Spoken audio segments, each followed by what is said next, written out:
Hello guys, welcome to my channel Learn with Fun. We are going to solve today's model paper, subject English 10th class. There are 4 instructions for candidates who give exam and get 2 hours and 45 minutes to solve it, and maximum marks is 80. Okay, तो आपको इसको जो solve करने होते हैं examinee को, इस instruction को आपको केयरफुली रीड करना होता है और उसके बाद आपको जो क्वेश्चन है उनको पुटअप करना होता है। आपके यहाँ पे 4 सेक्शन दिए जाएंगे और जो आपका सेक्शन ए है इसमें आपके 9 क्वेश्चन होंगे।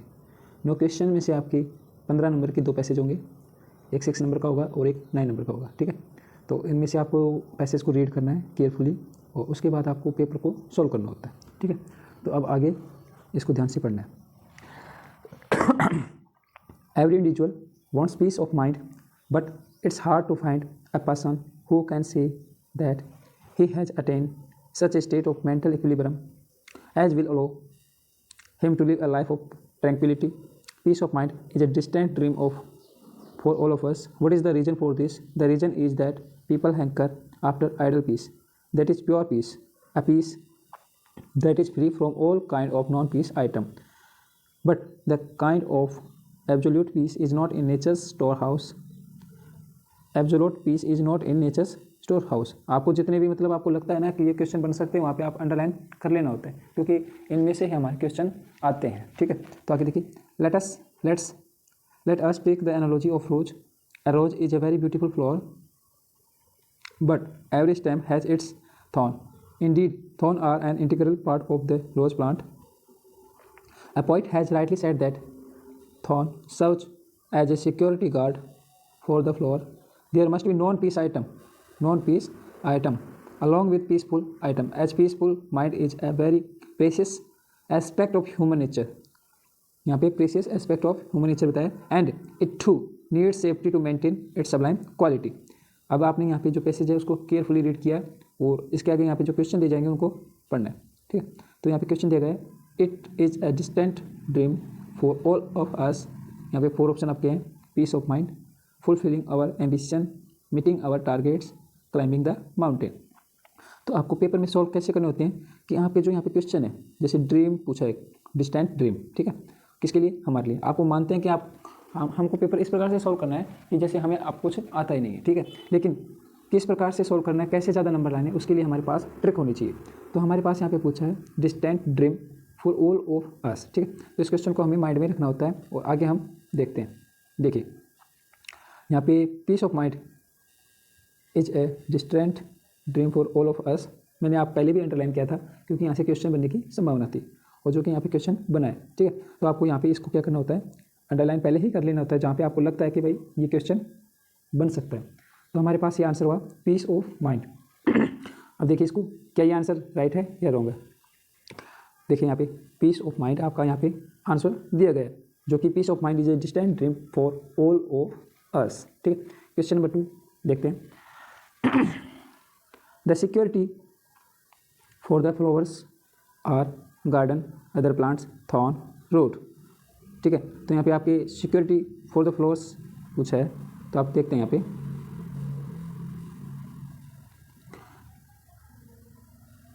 देखिए यहाँ पे लिखा हुआ है, let us take the analogy of a रोज।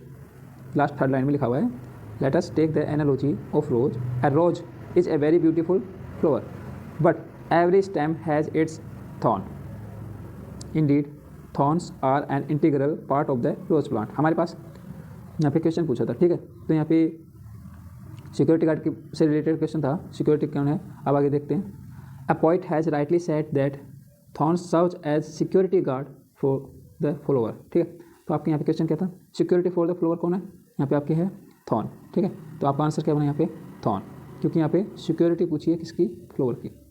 आगे देखते हैं क्वेश्चन है, nature always lead people into situation. अब ये आपका जो क्वेश्चन है, आप इसके ऑप्शन चेक करते हैं।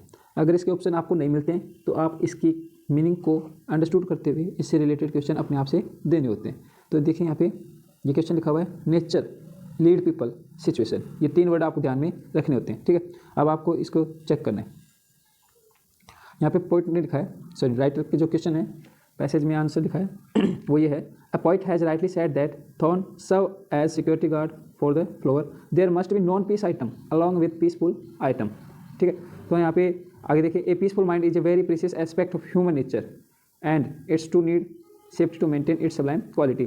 तो आपके जो यहाँ पे पीछे भी हमने देखा है, इसमें ऐसे कोई वर्ड्स आपके नहीं आया है जिससे कि आपकी सिचुएशन से रिलेटेड क्वेश्चन हो, लेकिन हमने यहाँ पे अंडरस्टूड किया कि जो आपके क्वेश्चन है उसमें यहाँ पे आपका पढ़ते हैं। देखिए आंसर क्या है, चैलेंजिंग। चैलेंजिंग का मतलब क्या होता है, चुनौती होता है। कंफर्टेबल क्या होता है, आराम होता है। डिफिकल्ट मुश्किल होता है। ठीक है, तो नेचर क्या करती है, नेचर हमेशा उसी व्यक्ति को आगे ले जाती है जो कि चैलेंज में आगे चलता है। डिफिकल्ट में तो हार होने की संभावना रहती है, लेकिन अगर वो अपने आप को चैलेंज मानता है डिफिकल्टी में भी कि मुझे ये करना है, तो वो आदमी आगे बढ़ने की उसके चांसेज होते हैं। तो इसका आंसर बनने की संभावना सबसे ज़्यादा क्या है, चैलेंजिंग है। ठीक है, आगे देखिए क्वेश्चन नंबर 4 है, fill in the blanks. Thorns are an blank part of a rose plant. तो आप हमने पीछे भी देखा था, यहाँ पे लिखा हुआ है, देखिए ये आंसर आपका लिखा हुआ है, thorns are an integral part of rose plant. तो आपका आंसर क्या बना यहाँ पे, इंटीग्रल पार्ट है, इसको आपको टिक करना है। आपको आंसर में क्या करना होता है, आपको जो आंसर शीट होती है आपकी, उस आंसर शीट में आपको क्वेश्चन राइट नहीं करने हैं। आपको क्वेश्चन नंबर 1 आता है तो क्वेश्चन नंबर 1 आंसर, फिर उसके बाद आपके जो आंसर खत्म हो जाते हैं, एंड हो जाता है, उसके बाद एक लाइन छोड़नी होती है ताकि जो चेक करने वाला है उसको वास्तव में लगे कि आपने बिल्कुल व्यवस्थित तरीके से आंसर दिए हैं। मान लो आप 500 आते हैं लेकिन आपने गड़बड़ झाला तरीके से एग्जाम में सॉल्व किए हैं क्वेश्चन, तो आपकी मेहनत खराब जाने के चांसेस होते हैं। ठीक है, तो आपको बिल्कुल व्यवस्थित तरीके से सुंदर दिखावट से करने होते हैं। नेक्स्ट क्वेश्चन देखिए, right the answer of the following. यहाँ पे पूछा है व्हाट इज प्योर पीस। तो आपको यहाँ पे आंसर बनाना है। आपको मैं यहाँ पे आंसर बनाना भी सिखाऊंगा। बिल्कुल देखिए यहाँ पे लिखा है व्हाट इज प्योर पीस। आपको लिखना क्या होता है, सबसे पहले अ प्योर पीस इज, यहाँ पे आपका जो इज है, इस इज को आप सेकंड में लाओगे। ठीक है, उसके बाद यहाँ पे हम इस आंसर को चेक करेंगे कि इसका कहाँ पे बनने के चांस है। देखिए यहाँ पे लिखा हुआ है that is pure peace, that is pure peace a peace that is free from all kind of non peace item. तो यहाँ पे आपको पूछा था कि प्योर पीस क्या होती है, तो pure peace is a piece.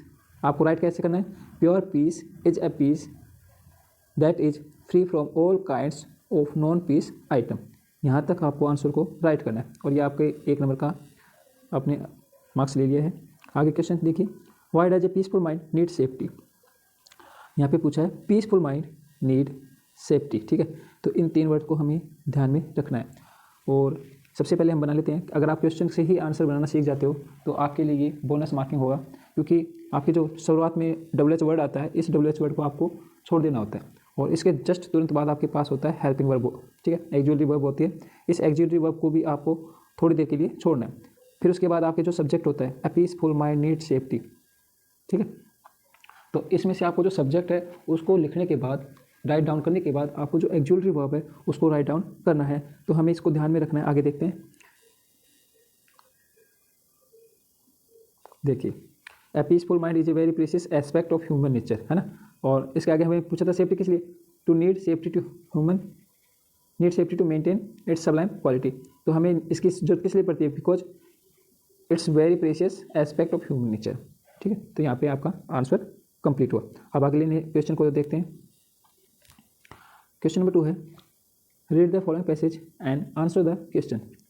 जैसे हमने पहले क्वेश्चन को टैकल किया, ठीक है, उसी तरह से इसी क्वेश्चन को भी हमें क्या करना है, टैकल करना है। आपको जहाँ पे लगता है कि इस लाइन में, इस सेंटेंस से आपके क्वेश्चन बनने के चांस हैं, तो वहाँ पे आपको क्या करना है, उसको अंडरलाइन कर लेना है। ठीक है,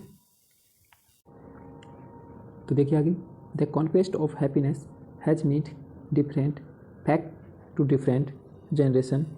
Our forefather took pride in scholarship, a spirit of sacrifice, solicitude for the welfare of others.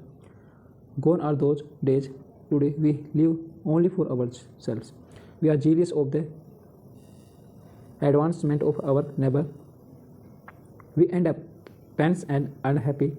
The term happy has a variety of meaning. It stands for the lucky, fortunate, content, glad, or apt.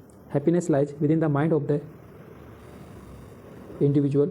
No amount of external wealth, may be helpful in making him happy. Our forefathers had lifestyle very much different from those we have today.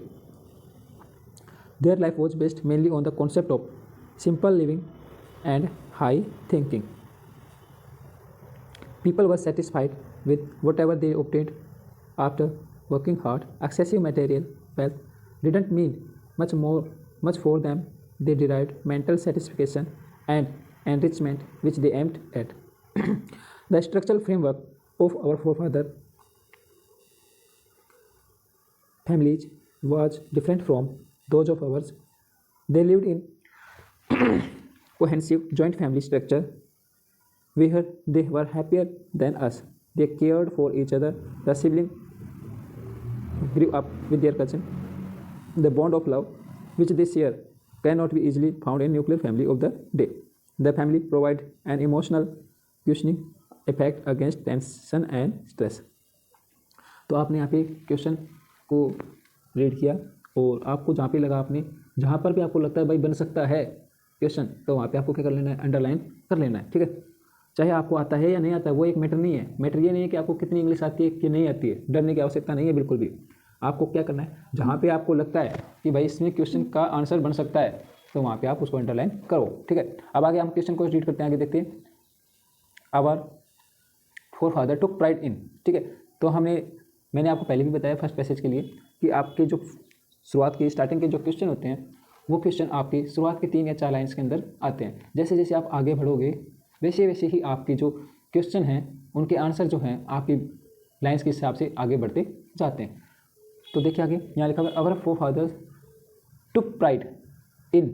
अब हमें यहाँ पे check करने हैं scholarship, spirit of sacrifice, welfare of others, all of these. तो आपके पास यहाँ पे 3 ऑप्शन दिए गए हैं तो हमें यहाँ पे याद करके क्या रखना है टुक प्राइड इन ठीक है। तो 3 वर्ड आपके लिए यहाँ पे चेक करने हैं आपको ठीक है। अब उसके बाद देखते हैं आगे यहाँ पे हमें सबसे पहले चेक करना है हमें कि आवर फोरफादर यहाँ पे कहाँ लिखा हुआ है। तो देखिए यहाँ पे लिखा हुआ है our forefather took pride in scholarship, spirit of sacrifice and solitude ठीक है, for the welfare of others. तो आपके पास यहाँ पे क्या क्या है, एक तो स्कॉलरशिप है, एक स्पिरिट ऑफ सेक्रीफाइस है, थर्ड क्या है solitude for the welfare of others. तो आपके पास 3 ऑप्शन आए ठीक है। अब हम चेक करते हैं तो यहाँ पे हमारे पास क्या आया स्कॉलरशिप था ठीक, स्पिरिट ऑफ सेक्रीफाइस थी ये भी अच्छी बात है, वेलफेयर ऑफ अदर। तो हमारे पास यहाँ पे तीनों ही आंसर बन रहे हैं। तो हमें इसका मतलब क्या लगाना है, हमें यहाँ पे लगाना है डी। क्या लगाएंगे हम यहाँ पे डी, ऑल ऑफ दीज ठीक है। सेकंड क्वेश्चन को देखते हैं how do we feel for our neighbours today, कि हमारे जो नेबर्स हैं उसके लिए हम कैसा फील करते हैं आज के समय में। तो यहाँ पे हमारे पास 3 ऑप्शन है जीलियस, हम्बल, पोलाइट। अब हमें क्या करना है हमारे जो पास जो वर्ड है हमारे पास वो वर्ड है वी फील ठीक है। एक तो इस वर्ड को आपको माइंड में रखना है और दूसरा यहाँ पे रखना है नेबर को। इन 2 वर्ड को आपको माइंड में रख के पैसेज को सॉल्व करना है। आगे देखते हैं we are jealous of the advance of our neighbours. तो हमें यहाँ पे क्या वर्ड मिला, नेबर भी मिल गया है ठीक है, और यहाँ पे हमारे क्या मिला वी आर जीलियस। हमारे पास ये 2 वर्ड आपके लिए यहाँ पे मिल गए हैं। तो अब देखते हैं आंसर। यहाँ पे हमारे पास क्या हुआ जीलियस है ठीक है। एडवांसमेंट यहाँ पे है क्या, नहीं ना, तो हम यहाँ पे क्या लिखेंगे जीलियस, क्योंकि पहली बात तो फीलिंग पूछ रहा है, एडवांसमेंट तो हमारी वेल्थ होती है उससे रिलेटेड होता है ठीक है, डेवलपमेंट से रिलेटेड होता है। जीलियस क्या करते हैं हम इमोशंस होते हैं, जैसे हेट है, लव है ठीक है। तो ये हमारे क्या इमोशंस हैं और ये भी हमारे क्या इमोशन है जो जीलियस होते हैं, हेट होती है ठीक है। थर्ड क्वेश्चन देखते हैं happiness lies with in the blank of the individual. अब हमें यहाँ पे क्या देखना है, हैप्पीनेस देखनी है, लाइज देखनी है और इंडिविजुअल वर्ड को चेक करना है। इन तीनों वर्ड को अपने माइंड में रखना है और आगे देखते हैं हम। आपके बिल्कुल पास क्वेश्चन के आंसर है happiness lies with in the mind of the individual.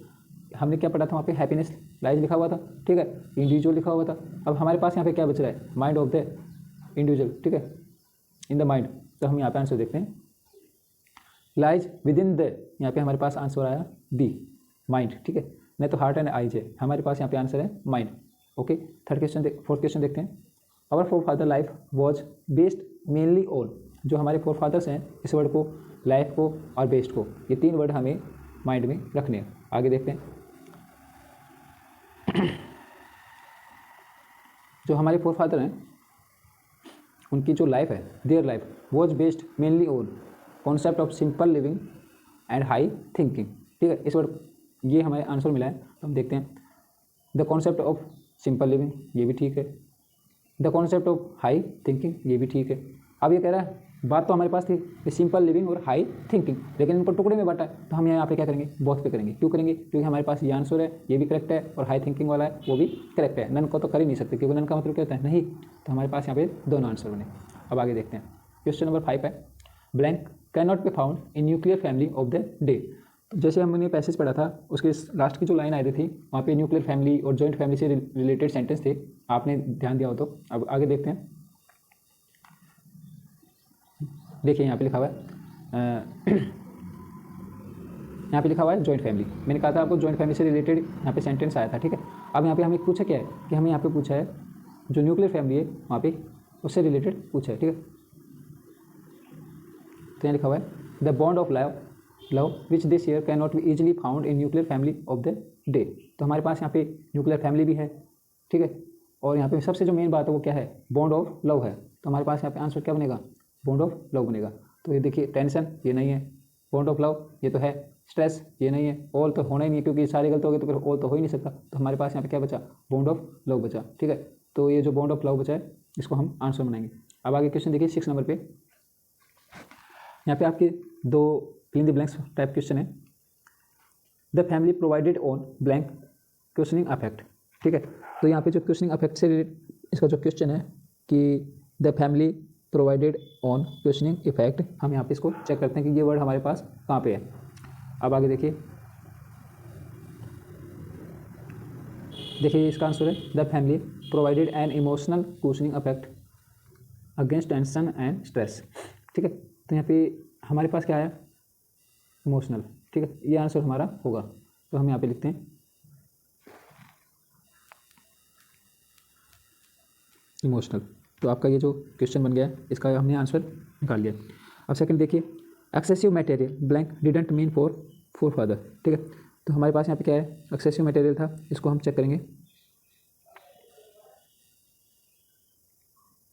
इसका आंसर देखिए ये लिखा हुआ है excessive material wealth didn't mean much for them, ठीक है। तो हमारे पास एक्सेसिव मटेरियल था, ठीक है। मीन से रिलेटेड हमें क्वेश्चन बनना ही नहीं है, तो हमारे यहाँ पे क्या बच रहा है, यहाँ पे वेल्थ बच रहा है। अब इस वेल्थ को हम चेक करते हैं। देखिए एक्सेसिव मटेरियल, ठीक है, वेल्थ डिडंट मीन, क्योंकि डिडंट मीन वर्ड तो हमारे पास वहाँ पे आया था, उसको हमने काटा है, और एक्सेसिव मटेरियल भी आया था, तो हमारे पास क्या बचा, वेल्थ, ठीक है।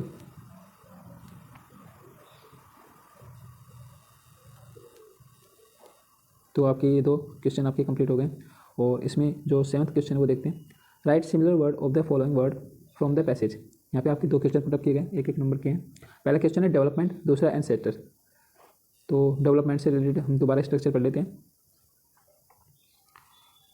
देखिए यहाँ पे लिखा हुआ है the concept conquest of happiness has mean different facts to different generation. Our forefather took pride in scholarship, a spirit of sacrifice and solitude for the welfare of other, gone are those today, ठीक है।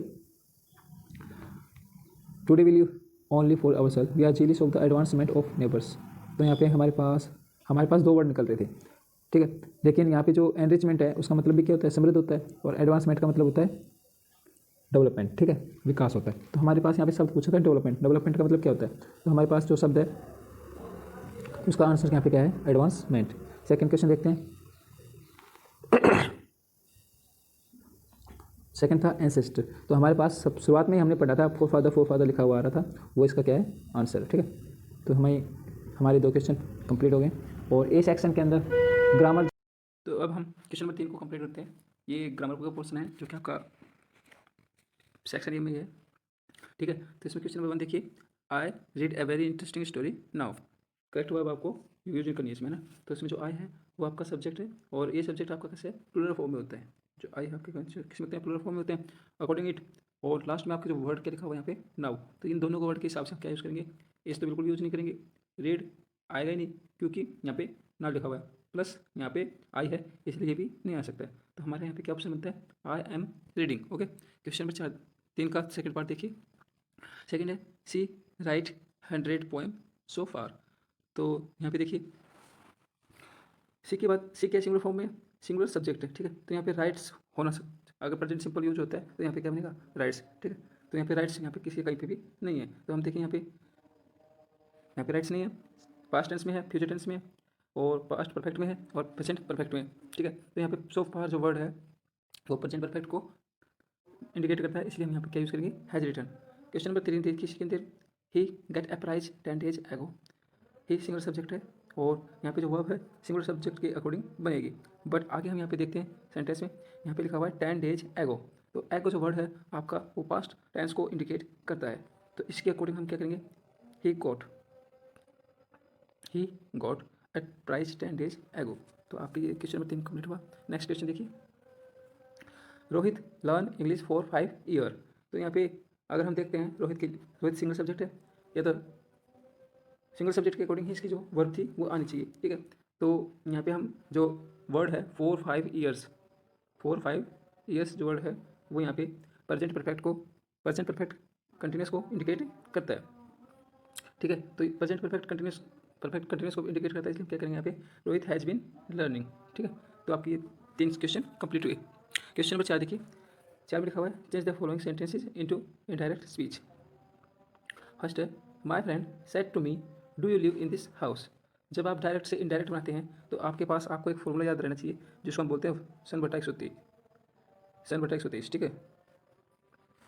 तो इसका मतलब है subject first person के according change होता है और ऑब्जेक्ट सेकंड पर्सन के अकॉर्डिंग, और थर्ड जो पर्सन है वो नो चेंज होता है, ठीक है। तो यहाँ पे हम देखते हैं my friend said to me do live in this house, तो यहाँ पे लिखेंगे हम माई फ्रेंड सेम लिख देंगे, ठीक है। यहाँ पे क्योंकि क्वेश्चन मार्क है इसलिए सेड टू को चेंज करेंगे, इसको चेंज करेंगे आस्क्ड में, ठीक है, आस्क्ड। आगे मी लिखा हुआ है, मी ऐसे कैसे हम उतार देंगे, ये जो आपके कोमा वगैरह लगे हुए हैं, ठीक है, इन वर्ड को हम हटाते हैं, क्या करते हैं, इफ़, क्या करेंगे, इफ़, फिर लिखेंगे इफ़, क्योंकि यहाँ पे आगे क्या है, डू है। यहाँ पे अगर WH वर्ड होता तो हम क्या करते, WH वर्ड को यूज करते, ठीक है, विद यूज करते।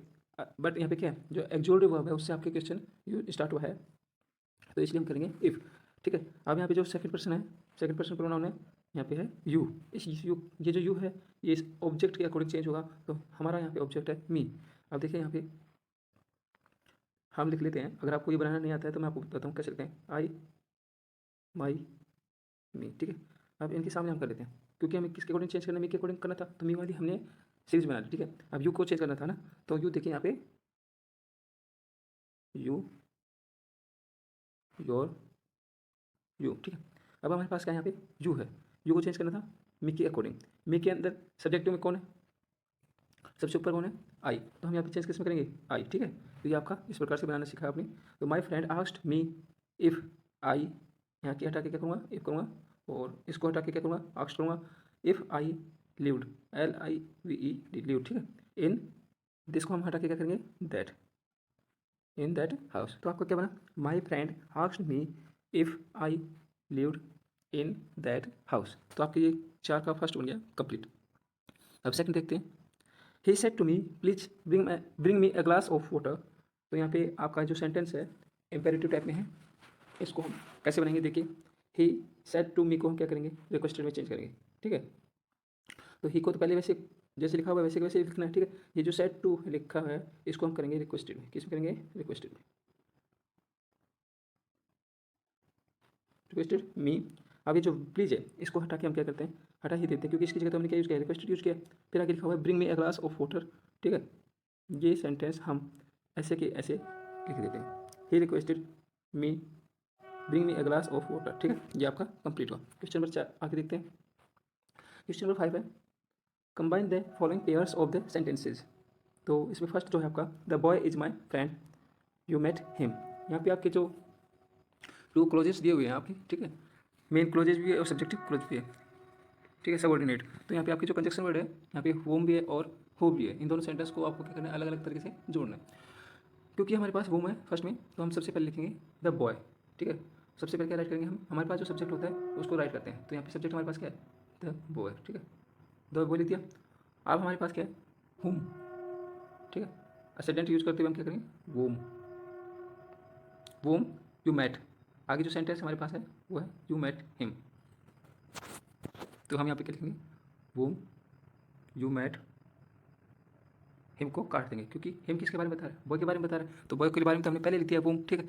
वोम you met is my friend, तो आपका इस प्रकार से आगे क्या बनेगा, इज माई फ्रेंड, ठीक है। तो आपका 5 का पहला हो गया कंप्लीट। सेकंड देखते हैं, we know a lot of boys they play here. इसका बनेगा we know a lot of boys. ठीक है, इस सेंटेंस को हम क्या करते हैं, पहले लिखेंगे। क्यों लिखेंगे, क्योंकि जो मेन क्लॉज है उसको हम यहाँ पे यूज कर रहे हैं, है ना। तो we know a lot of boys. ठीक है, इसको लिखने के बाद हम क्या करेंगे, हमारे पास क्या है, हु वर्ड लिखा हुआ है, इसको यूज करेंगे हु। अब हु वर्ड जो दे वर्ड है ये किसके लिए यूज हुआ है, हु के लिए। और तो हम यहाँ पे हमने हु पहले लिख दिया। ठीक है, तो इसे को हम राइट डाउन नहीं करेंगे।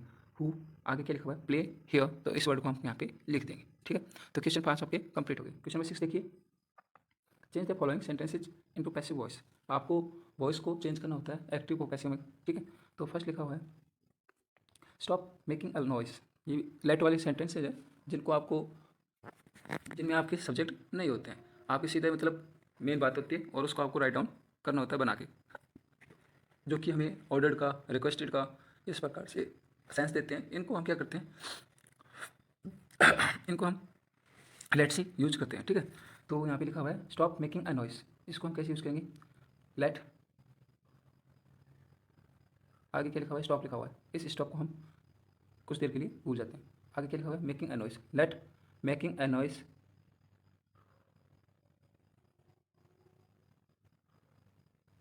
ठीक है। अब इतना हमारा कंप्लीट होने के बाद जो लेट का स्ट्रक्चर रहता है उसमें क्या होता है, लेट के बाद में आपकी जो मेन बातें होती है मेन, ठीक है, उसको आपको लिखना होता है। उसके बाद आप क्या करोगे, बी यूज करते हो। क्या यूज करते हो, बी यूज करते हो। बी लिखने के बाद आपकी जो मेन बात क्या थी, स्टॉप्ड। ठीक है, तो स्टॉप को हम थर्ड फॉर्म में चेंज करेंगे, तो यहाँ पे लिखेंगे स्टॉप्ड।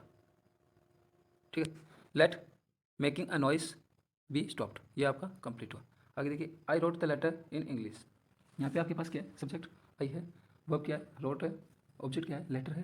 ठीक है, दोनों, और आगे जो ऑब्जेक्ट है वो भी क्या है, इंग्लिश आपका ऑब्जेक्ट है। तो आपके पास यहाँ पे दो ऑब्जेक्ट हैं, एक सब्जेक्ट है और एक आपके पास वर्ब है। तो जो आपका फर्स्ट ऑब्जेक्ट होता है, जो बिल्कुल पास की वर्ब के बिल्कुल पास में होता है, उस ऑब्जेक्ट को हमें यूज करना होता है। ठीक है, तो देखिए यहाँ पे हम कैसे लिखेंगे, द लेटर। सबसे पहले हम क्या लेंगे सबसे पहले हम लेंगे the letter. The letter,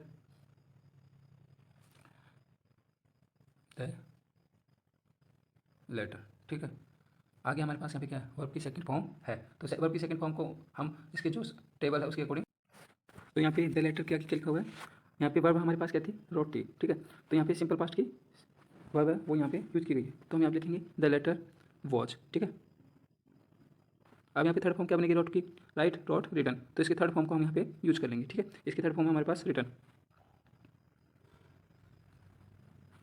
return verb हमने यहाँ पे यूज की, रिटर्न बाय मी, क्योंकि हमारे पास यहाँ पे सब्जेक्ट क्या है, आई है, तो हमने इसको चेंज किया बाय मी इन इंग्लिश। आप देखो, बाय मी इन इंग्लिश भी कर सकते हो या फिर आप ऐसे भी कर सकते हो, इन इंग्लिश बाय मी। दोनों ही तरीके से आपके सेंटेंस करेक्ट होंगे। ठीक है, ये आपके सेंस के ऊपर आप कैसे लिखना चाहते हो। क्वेश्चन नंबर 7 देखिए, ये आपका क्वेश्चन फ्रेम है जिसको आपको क्या करना है, आंसर बनाना है। ठीक है, तो इसमें लिखा हुआ है yes I took your book. तो यानी कि आपसे किसी ने पूछा और आपने जवाब दिया हाँ मैंने किताब ली है, तो इसका आंसर क्या बनेगा। देखिए सबसे पहले कैसे बनाएंगे इसका आंसर, यहाँ पे येस नो में तो हम आंसर देते हैं, उसको तो आप 2 मिनट के लिए साइड में रखो। ठीक है, यहाँ पे हमारे पास वर्ब क्या है, टुक है। आगे जो टुक वर्ब है किसमें, वो भी सेकंड फॉर्म में, तो टेक, यहाँ पे क्या बनेगी फर्स्ट फॉर्म इसकी, टेक, टेक टुक टेकन, ये होते हैं ना। तो अब देखिए यहाँ पे वर्ब की सेकंड फॉर्म है, तो हमें क्या यूज़ करना है, पास्ट सिंपल टेंस यूज़ करना है ना, पास्ट सिंपल यूज़ करना है। तो हम यहाँ पे सबसे पहले क्या करेंगे, वर्ब की फर्स्ट यूज़ करनी है, इसलिए हम पास्ट सिंपल को कैसे यूज़ करेंगे, did you take my book. यहाँ पे यू को किस में चेंज करेंगे, योर को, इसको यूज करेंगे माई में। ठीक है, माई बुक में। तो इस प्रकार से आपके जो सेंटेंस है वो कंप्लीट हुआ 7। आगे सेंटेंस जो आपके हैं 8वां नंबर का, वो देखिए, ऐड क्वेश्चन करने इसमें, add question tag to the statement given below. यहाँ पे आपके स्टेटमेंट दी गई है, उसके आगे आपको क्वेश्चन टैग लगाना है, जिसमें वॉन्ट है, एजेंट है, डोंट है, डिडंट है, ये आपको यूज करने होते हैं। ठीक है, तो इस पर क्वेश्चन पूछ रहा है हमारे पास, प्लीज कीप क्वाइट, क्या तुम चुप रहोगे, हाँ या नहीं। तो इसमें हमें क्या होता है, आंसर देना आंसर देना होता है। ठीक है, तो यहाँ पे लिखा हुआ है प्लीज कीप क्वाइट, क्या रहोगे, तो हमारे यहाँ पे रहोगे मतलब जो रहोगे शब्द है वो किस में आएगा, फ्यूचर में आएगा।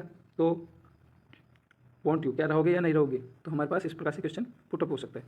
तो इसको हम क्या लिखेंगे, वॉन्ट यू। आगे देखिए 9 में फिल इन द ब्लैंक्स करने हैं आपको। Blanks, it was raining, I was ploughing the field. तो यहाँ पे आपके 2 वर्ड दिए गए, वाइल और वैन। वैन शब्द जो है पास्ट के लिए यूजुअली किसके लिए यूज होता है? पास्ट के लिए। जैसे जब मैं कर रहा था वह ऐसे दूसरा काम कर रही थी, या जब मैं टीवी देख रहा था वह खाना बना रही थी।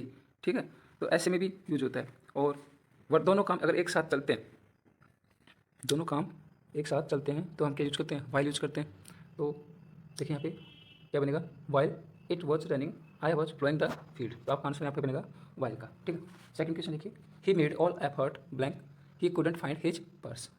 उसने खूब प्रयास किए, ही मेड ऑल एफर्ट्स। ठीक है, फिर भी उसको अपना पर्स नहीं मिला, तो हम यहाँ पे क्या लिखेंगे? He made all effort he couldn't find his purse. तो यहाँ पे क्या आएगा? आपकी येट आएगा। फिर भी मतलब इतना प्रयास किया लेकिन फिर भी उसे अपना पर्स नहीं मिला। क्वेश्चन नंबर 3 देखिए, Archit blank Archita are teachers in this school. ठीक है, तो ये आपके जो क्वेश्चन है इसमें क्या लिखा हुआ है? इन दिस स्कूल। तो आपको यहाँ पे एंड और टू यूज और यूज करना है। ठीक है, तो यहाँ पे अर्चित और अर्चिता ये दोनों क्या है? अलग अलग है। ठीक है, तो इनको ये अर्चित क्या है? मेल, और ये क्या है? फीमेल है। प्लस ये फर्स्ट सब्जेक्ट है, ये सेकंड सब्जेक्ट है, यानी कि आपके पास 2 पर्सन है। दोनों पर्सन को कनेक्ट करने के लिए हम क्या करेंगे? एंड यूज करते हैं। ठीक है, तो यहाँ पे हम क्या यूज करेंगे? एंड यूज करेंगे। तो इस प्रकार से आपके क्वेश्चन 9 कंप्लीट हुए। बी जो सेक्शन है उसको हम आगे कंप्लीट करते हैं। ठीक है, और जो सेक्शन ए है ये आपका 15 प्लस में 30 नंबर की आपकी ये सेक्शन ए है, कंप्लीट हो गई। और इस प्रकार की वीडियो देखने के लिए हमारे YouTube channel learn with fun को सब्सक्राइब कीजिए और जुड़े रहिए हमारे साथ नई वीडियो के लिए। थैंक्स।